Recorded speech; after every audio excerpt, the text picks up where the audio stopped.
Hello, everyone. Welcome. I'm Steph. I'm a somatic therapist and founder of Club Soma.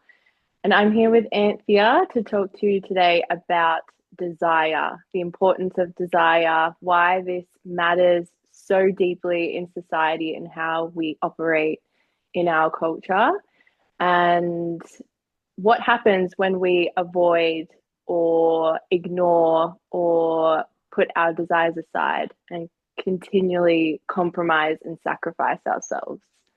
So I'm going to hand it to Anthea to introduce herself.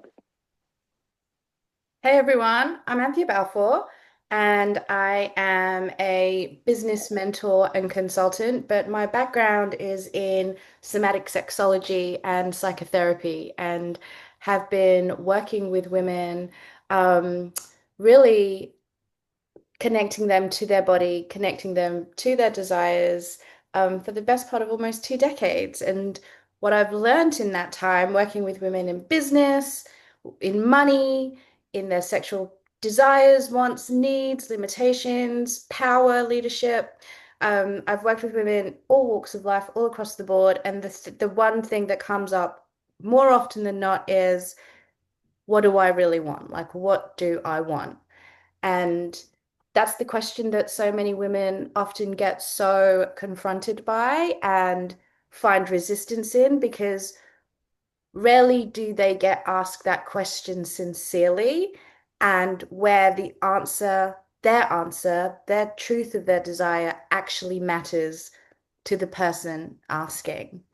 And so, yeah, so the last decade, I've been really teaching women how to connect to their what I call our erotic intelligence. And Steph, since our work together and your desire to leave your corporate job where it was so safe and predictable and routine, and you were doing really well and you were very much respected in what you were doing, to follow your pulse and your calling to serve the women in your world.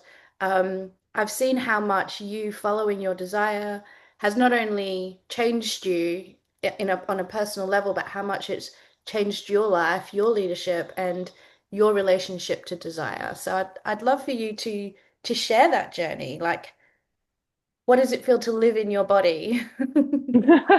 Oh, big question.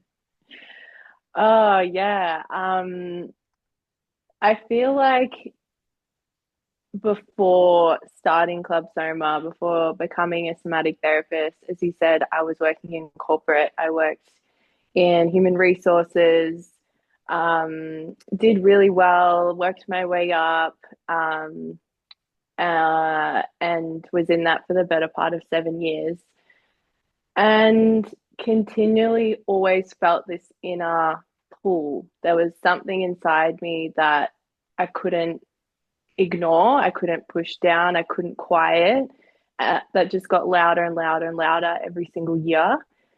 Um, and it's this idea that you're surrounded by everything that you think that you want or you've been told you should want. So the good job, the great partner, the house in the nice area, like stable money, and yet you feel so empty and you feel so unfulfilled in what you're doing.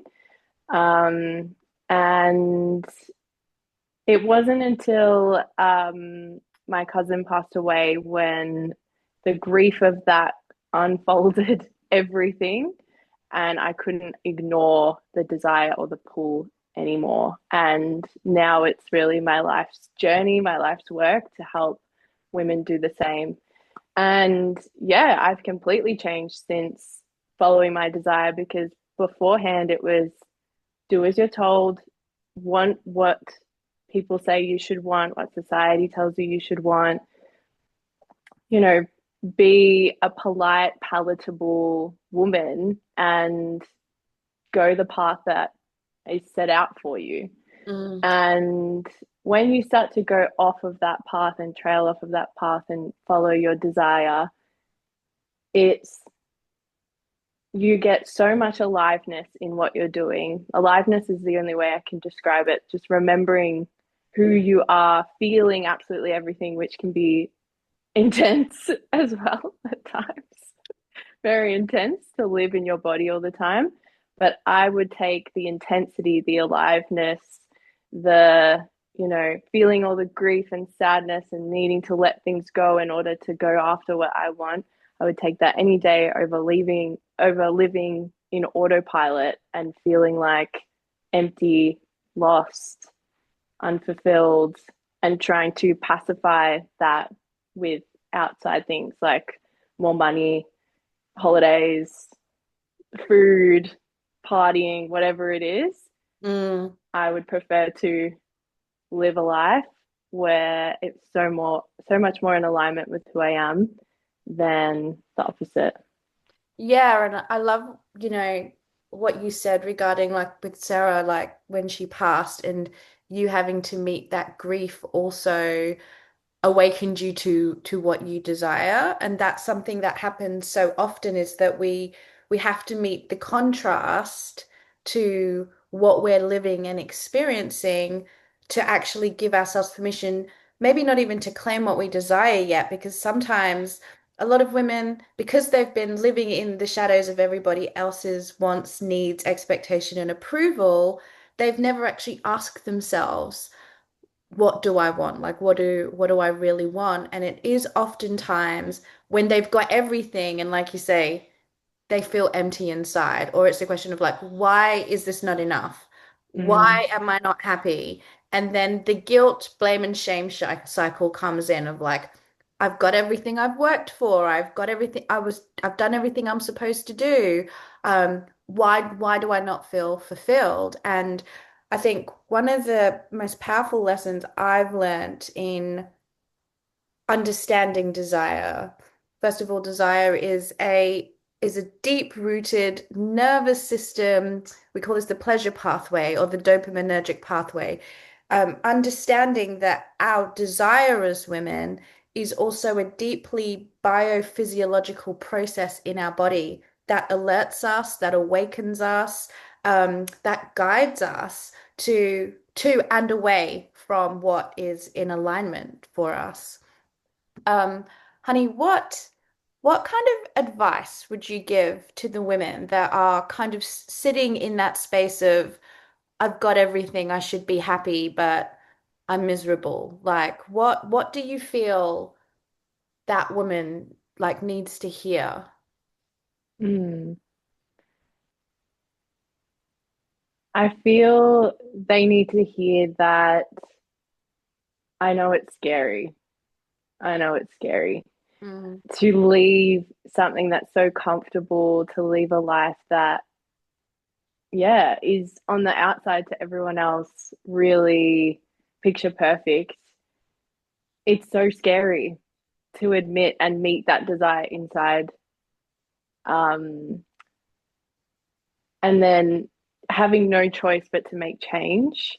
And then you're constantly in this push pull of like, okay, I'm going to do it. No, no, maybe this will help. Maybe I can pacify it again. Um, so just know that you're not alone as well in how you're feeling, because as women, if we want to get even, a bit more political about it, this is how we've been conditioned to live. We've been conditioned to follow the rules, to do as we're told, to be like the good, polite girls. Don't rock the boat. Don't, um, often we see desire as something like dark or even dirty, but is this is so imperative to living the life that you want and breaking the rules that we've so often been told, and breaking that for the next generation of women to live fully expressed, to live authentically. One day I hope to have a daughter myself who, and my dream for her would just be to live so authentically, so who she is, um, and know that she doesn't have to go through the rigmarole that I did through my 20s, and she'll just know what she wants immediately, because you do know what you want mm, from a young age, and it's really just growing up and being told that the opposite, that stops you from doing it. mm. Yeah. Yeah. Um, One of my favorite exercises that I did when I was very early in the work and in my own practice was a day of following my bliss. So, and again, when we're in 9 to 5s or we've got kids or we're working or we're studying or whatever it is, it feels almost impossible to like follow our bliss, right? We've got all these other responsibilities. And as we know, women take up the majority of emotional labor in relationships, as well as perhaps having a job and other responsibilities and friends and community and all this other stuff. So the idea of following your bliss, taking out time for yourself, really checking in with your own desires for a lot of women just feels like a bit fantastical, right? Which is why we have the ciggy, have the glass of wine, buy the bag, go for the boozy brunch, because that validates and justifies all of the labor and the work that we're doing outside of ourselves and not necessarily for ourselves, right? So anyway, following your bliss, it was just spending a day of doing only things that I wanted to do that felt rightful in my body in that moment. So what do I want to do now? Like feeling, there'd be a whole list of things that I had to do that needed to be done versus what feels good for me to do right now. And that inquiry just starts getting you connected to actually how your body feels when you start to engage with how you feel in this moment, what feels good in this moment. And I feel like that's like the first part of the conversation, right, for women in terms of desire, like what we were speaking to earlier. Um, Remember when you did the pop-up, right? Dial a Desire, and we noticed just the apprehension of women actually coming up to speak their desire and how men were relating to that, how the older generation, how the younger generation was just relating to the word desire alone. And so following your bliss is such a great way to start ingratiating yourself to like feeling into like, oh, what do I really want? Like, what actually feels really good for me, like right now, you know? And it could be as simple as even like if you're out to dinner or you're being asked, what do you want for dinner? Oftentimes we tend to defer, oh, what do you want? Or you decide, actually really think, what do I want right now? And give yourself permission to actually say what it is you want. Saying what it is you want and asking for what it is you want is such a great start. Not an easy practice, but a great start to engaging with what you desire. What was the first thing that you did for yourself in this work that really opened you up to what you really desired for yourself?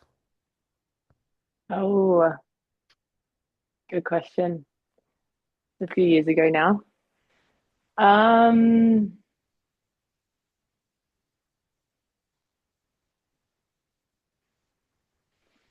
I would say the first thing that I did, it was actually before I did my practitioner training. It's kind of how I got onto the path. I decided that because I really loved these different modalities like breath work and uh, any sort of like somatic modalities, I decided I wanted to do a breathwork class once a week or once a fortnight. And there was one nearby that had just opened up a breathwork studio. And um, it was at that opening when I sat down, did the breathwork, watched the facilitator at the front talking about how she's just opened her studio, how excited she was. Um, that was my first little pulse or spark to be like, this is what I want. This is Mm, exactly what I want. I want a studio. I want to be at the front. Club Soma will be a physical space eventually. Um, and yeah, it's like following those little nudges, following um, what we call like winks from the universe. that's telling you to go a particular direction. Because sometimes you don't, we spoke about how women often don't know what they want. And it's not till they have certain experiences when they're like, oh, this is it. This is Mm, it. And once you see it, you can't unsee it. yeah, 100%. And like with that, I think one of the biggest like talking points that I really feel like women should know is the fact that how we're entirely controlled by our desire. So if we're not claiming our desire, that does that unclaimed desire actually controls us in subconscious ways Mm, and even controlled by like, directly in the sense of, okay, I mean, trending topics is such a perfect example of like being controlled by desire in the sense of most people will leap onto a trend, everybody else is doing that, and that's them being controlled by the desire to belong to a certain group or a certain trend or a certain thing. So when you don't understand your desire, you can be controlled in so many different ways that you don't even know because you don't know that you're doing this thing because of this desire or you're mm, not doing that thing because of this desire. So we're controlled by what we want and what we don't want on a daily basis, and the media does that so well. Um, how do you feel? How do you feel women can appropriate word. How do you think, or what do you feel? What would you be your advice for like women to really check in with themselves of like when they're like decision making, right? Because again, a lot of us people pleasers, good girls, approval seekers are very find it very difficult to make a decision. So mm. what do you think would be a great kind of stepping stone around decision making and deferring to like friends, families, lovers, etc. in around desire? Like how do what advice would you give in terms of like checking in like is in and determining like is this what I really want? Mm. Or Well, even like sorry, honey, go on. Yeah. I was going to say, that's often the biggest question women have when they're trying to find some sort of self-trust in what they want and making decisions. It's like, is this just anxiety kicking in? Is this actually what I want? Um, and sometimes even when you try and check in with yourself or like call what we call like be in your body, so like taking a breath and being with your body, you're still probably at odds with the mask or the performance or whatever that you're wearing, and that can that can collide Yeah. with what you actually want. And Yeah. some people try and say like, oh, what you desire is a whisper and the rest is really loud, or like we try and pick it apart and try and understand which is which. um so I would say the first step in trying to understand what it is that you want and your decision making. I know a lot of women, like you said, defer to everyone else. It's always looking for, um, I find that women do that because they're looking for a particular answer, because you already know what the answer is and you're waiting for that person to say it to you. Yeah, we're looking for affirmation, right? Yeah, Yeah. yeah. And so do you Mm, feel like it's more like, okay, if you want to defer or decide what the answer is for yourself first? mm, yeah, Because that's kind of yeah. a fun game, isn't it? Okay, this is my answer. This is what I feel like I know what to do or what I want or whatever. And we'll just like see what everyone else has to say. Mm, yeah, yeah. Why do you think, why do you think we defer? Like why do so many women ask other people's opinions?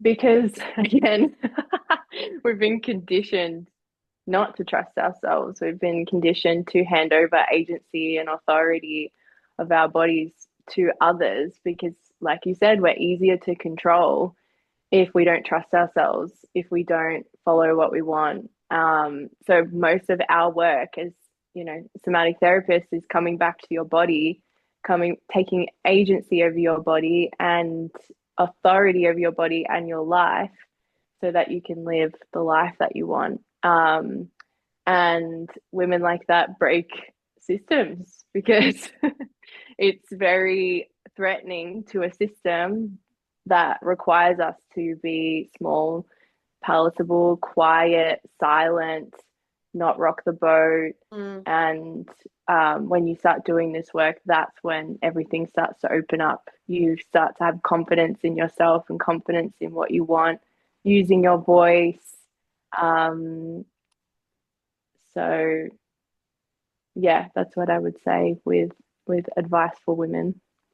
Yeah, and just listening to you speaking, darling, right, that desire actually enables us to trust ourselves more, right? Like I was saying earlier around that it's in the body in terms of the dopaminergic pathway and what we are drawn towards. But desire actually teaches us how to trust ourselves when we listen to Mm, pulses, our winks from the universe.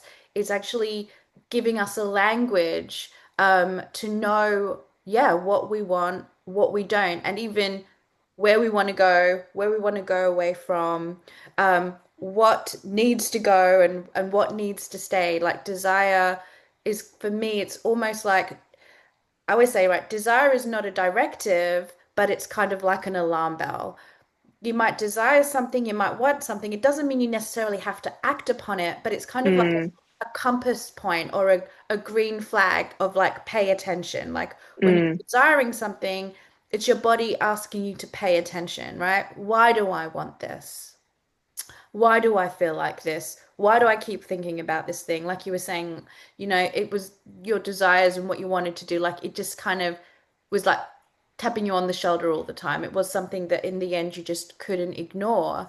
And I think one of the things for all the women watching is like really think about what's that thing that keeps tapping you on the mm, shoulder that feels out of alignment or doesn't make sense or you thought you dealt with that years ago. Like, why is it coming back? Like, why don't you sit and have a conversation with the thing that keeps tapping you on the shoulder and see what actually arises from that? What desires become apparent in you actually allowing yourself to engage with your body?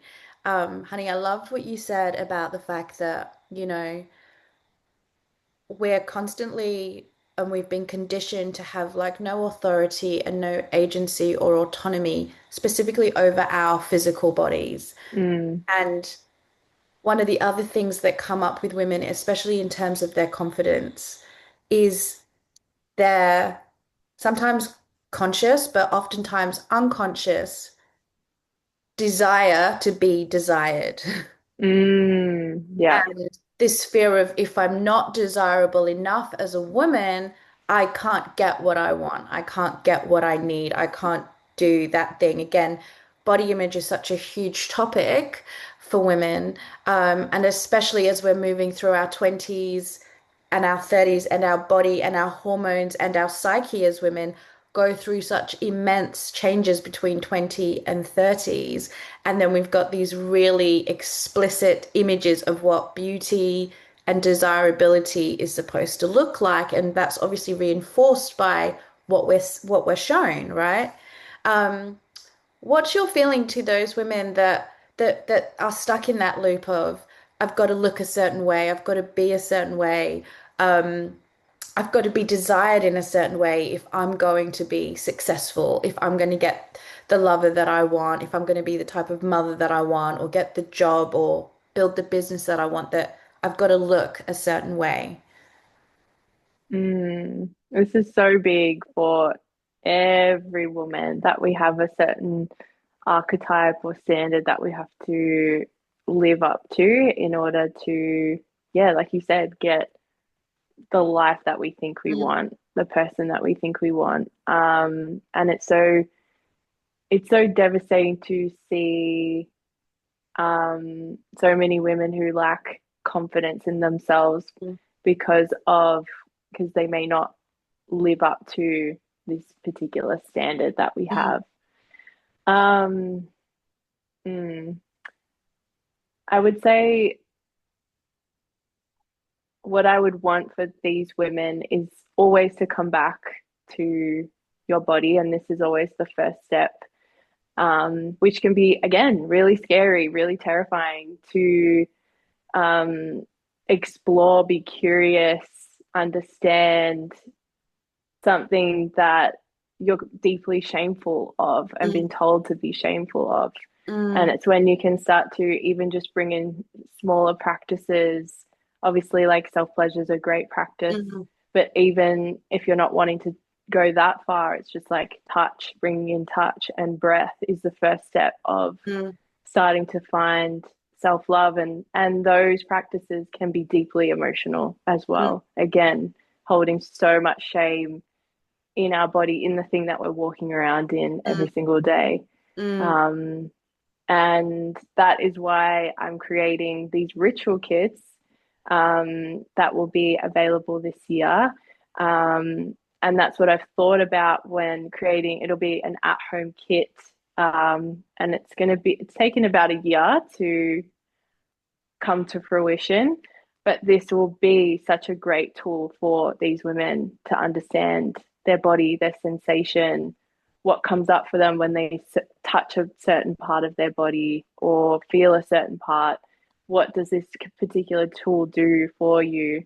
And just again, peeling back those layers, unraveling what we've been told is beauty, what we've been told is desirable, mm, because I fully believe this work, once you unravel all of these things and start to, reclaim authority, autonomy, agency over your body, that confidence is noticed. You pull things in and become an energetic match for all the things that you want: lovers, jobs, mm, opportunities. mm. Yeah. Yeah, so we've been talking a lot about International Women's Day as you're preparing for the event next month. Um, and you've named it the injustice of desire. Talk to me about that. Mm, it's such a great name. It's such a great name. I'm like, yep. Yeah, so this really came about when I started to explore what the theme was this year, because obviously every year, International Women's Day, the UN has a particular theme to be covered and explored and focused on. And this year was all about balancing the scales, and this was about the justice system and the treatment of women who've experienced sexual and physical violence, and how the system is still set up to protect perpetrators. It makes it harder and harder for women to receive justice over what's happened to them. And this is what we mean when we say injustice of desire, because when the system is set up for us to stay silent, for us to be small, for us to hand over authority and agency of our bodies to a system that doesn't protect us, this is injustice over, all these women who have such deep desires and have had, deeply traumatic, terrible things that have happened to them, and are told, you know, you should just be smaller, or this is what you should have said, this is what you should say, this is how you should have dressed.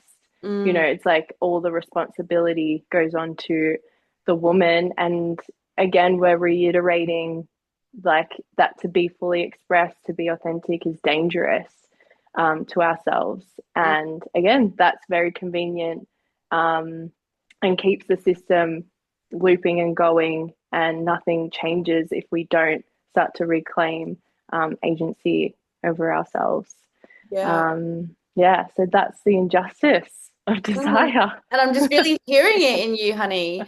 And, you know, um, it's such a powerful topic that you've picked in terms of like the theme around the UN's theme, but really speaking to the injustice of desire, because what it brings up for me is how women's desire is weaponized and used against them within the system. Mm, So, our desire for children, our desire to stay at home, our desire to go out and work, our desire to be nurturing and compassionate. And so, our inherent desires as women, that is caring, nurturing, compassionate, empathetic, is weaponized within these systems when it is like when we're looking at domestic violence, is why didn't you leave?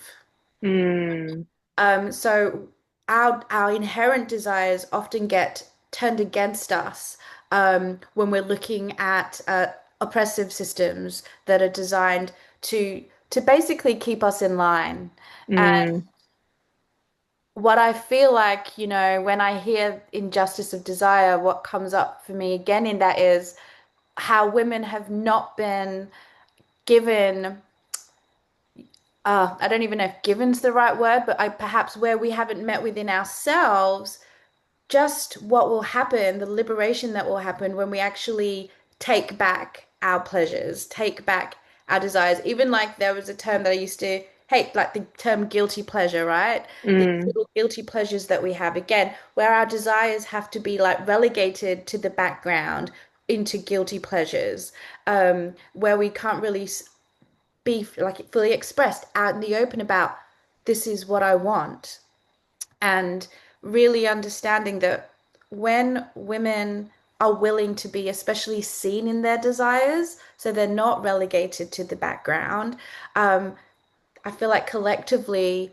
as women, leadership, as women in leadership, whether they lead in their business, their life, their relationships, within themselves, having self-efficacy, our desire is the foundation on which like that leadership can be felt. I think for the common good. I know I'm mm. evangelical about it, but I feel like women that are turned on about their life, about what they want, are passionate, convicted in what they know they deserve, what they know belongs to them. Um, yeah, like you said, yeah, they what's the term? Something about an apple cart. Yeah, I don't know. They're kicking it over. I don't know. Yeah, They're they're flipping rocking the tables. boat and they're flipping tables. And like we've been speaking to the idea of like when women that are like politely sitting at home, hands folded on their lap, waiting for whoever to say yes, no, what have you. They have always been given a platform in society. They have always Mm, been shown to be the successful women.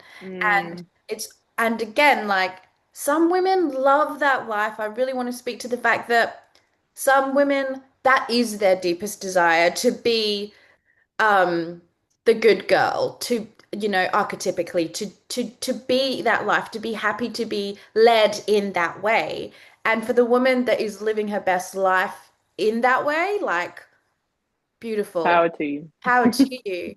But for so many of the women that obviously come into our world that are on a different path, that doesn't feel like, that are shaming themselves, that are wronging themselves because that is not the life that they want to lead by, those women are often seen as the black sheep of the family. You know, oversensitive, talk too much, saying the wrong things, being inappropriate. Why can't you just be happy with what you've got, Mm, And so these are kind of the messaging that women that don't necessarily want to lead that path are getting, which is silencing them more, making them retreat more, where they're finding other ways to kind of contort themselves into a narrative, into a system, into a society that is not congruent with who they are at all. And um, I feel like the topic of the injustice of desire is like such a call to action for those women and the injustices they feel like they've faced within their own wants and needs that have been diminished, violated, discarded, discounted, just so that what what can happen? Because what's happened in the last 100 years of women empowerment? hmm. Yeah. And it's still, you still see it. It's still so rife when I was looking through just the IWD events that are happening locally in corporates, the lunches, the conferences, the panels. all of them aren't even willing to touch this topic because it's too much, too real, too honest. There's even like an alternative topic that you can cover in case you don't want to go there, and it's literally called Give to Gain, and it's about women. What more can we give back to society? Like more resources, mentorship, leadership, like giving more and you'll get back. And it's just give, give, give. Again, the same messaging that we always get to stay in line of like be gracious and um yeah, think about everyone else. Don't think about yourself. Yeah, and the idea of, again, give give to gain is women's labor, Mm, you know, and again, our labor to earn something. So we have to work in order to earn something. So we are virtuous if we do X. We are mm, respected if we do X. If we show up like this, whatever the prescribed role is that we show up. If we give, then, and that's how our sense of desirability and validation is absolutely predicated on just how much we can give of ourselves before we've even known what the hell ourselves even have to give, mm. you know? And the Yeah. minute we don't want to give anymore or we don't want to play by the rules, you said something really stunning earlier, honey, about breaking the rules. Um, yeah, the minute we break the rules of like patriarchal conditioning, social conditioning, even our closer knit community conditioning, if we grew up in a certain area and everybody went to this place or wore that thing, and maybe you didn't want to go there or wear that thing, just again, breaking the rules in little ways of, again, just saying yes and saying no, or if you don't know, let me think about it, right? How Mm, often are we, again, quick to say a response because we don't want to feel uncomfortable in saying our yes or saying our no or saying that we don't know? So I think that's also another like really great practice for the women watching. If you don't know yet, it's okay to say, let me think about that, mm. right? Yeah. And maybe you do know, but you're not comfortable saying with your yes or no. Can you say, let me think about that? Because then you bring the authority back to yourself, right? I feel like society just rushes us so much as Yeah. well. And so we Yeah. never get a chance to even go at our own pace around what it is we want and what it is we want to do. And I feel like saying, let me think about that. I want to give that my full attention. Let me get back to you around that, or I don't feel prepared to answer that question for you now. Let me get back to you. You get to take agency over your yes and your no. And also, it's a fantastic power move. Mm. When you So true. when you take space, the other person actually respects you more. Mm. When Yeah. you again, I call this holding the tension. When you hold the tension, when you take the reins and say, we're going to hold it right there, you actually shift the power balance. You start to collapse the power hierarchy and bring it to equilibrium. So just practice it. Just say like, let me think about that. I'll get back to you. Even if you know exactly what you're going to say. It's just a great practice of engaging with yourself. I love that. And Yeah. even thinking about what comes up for you, how's your body responding, Mm. even just saying that. Because I know I would have before, that would have stressed me Yeah. out. Oh, 100%. When I was in corporate, any question, I felt like I had to have the answer Yeah. immediately, and it Yeah. it would give me so much anxiety. Just Mm. writing a goddamn two-sentence email I and know. getting it exactly right was such a stress attack on my system. Because one of the things for me was always like, I got to look professional, I got to be credible, Mm. and like this idea of feeling um like a fraud all the time if I'm not showing up exactly as I'm expected to show up. And the irony of like, I'm a fraud if I'm not playing exactly the role or performing exactly the way that everybody else wants me to perform. And I think that is, I feel like it's the biggest, um, disservice to us as women, and frankly, men and women as a whole, when we are not in service to our desires. Because I feel like Mm, for most women, most of the time, um, our desires serves the collective anyway, right? The mm. women that I work with, their desires is to be of service to others. The Always. irony of it all, right? The irony of give to get. I know. So And true. a woman meeting her desire will probably find that she wants to do so much for others, but it's coming from such a deep place within herself, not some prescriptive um, rule book that she's followed for validation. Because Mm, meeting her own desires, she's already validated herself. You mm. know, saying yes to yourself is already like you've already validated yourself when you've said yes to yourself. So Injustice of Desire, when's that? That's the 8th of March next month? Yes, Yeah. yes. Yeah. The venue is to be announced, Mm. but it's going to be such a beautiful, like sensual, embodied experience over lunch, having wine. That is my MO always.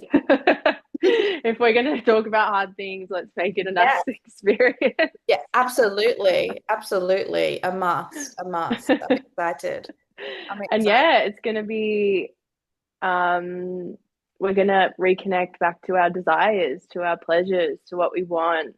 And I really want the women to leave feeling empowered over, yeah, their yes, their no, um, and taking back their authority and agency over themselves. Because so many of these events, again, are just a tick box exercise of like going to a panel, listening to someone talk about equality or something, or women supporting women, or Mm, girl power. Here's a flyer, cupcake, mm, like be on your way. mm. I want this experience to be transformative and for the women to feel like they can go out into their life like something's shifted, something's changed. They're on like a bit of a different path. And yeah, I'm so excited. Yeah, me too. Me too. I can't wait, honey, and I can't wait to see you in action and um yeah, just the way in which you meet women, and the way you are in your work and expression. You know, the feedback I get from everyone that knows you and knows me, and again, like earlier when I was saying to Gloria, you know, we're doing the live together, she's like, "Oh, I just love the way Steph expresses herself." Like, and yeah, you've got such a gift to share with the women coming, and yeah, I'm super excited to see how it all unfolds on the day. Yeah, they're definitely gonna leave transformed. Absolutely. Yes, Absolutely. yes. If it's the last thing I do. Um, well, thank you for having me on. Thank you. This was so fun. So much fun. Yeah. I Yeah. love this. And Mm. thank you everyone for listening. Yeah, thank you so much. And if you're interested in coming to the IWD event, the link in my bio, you can sign up to find out when tickets will be released. And if you have any questions or if anything came up for you during this conversation, feel free to reach out to myself or Anthea. Um, and yeah, come into our DMs. We're always open for a conversation. Yeah. So, but Yeah. thank you so much for joining. Mm. Thank you. Mwah.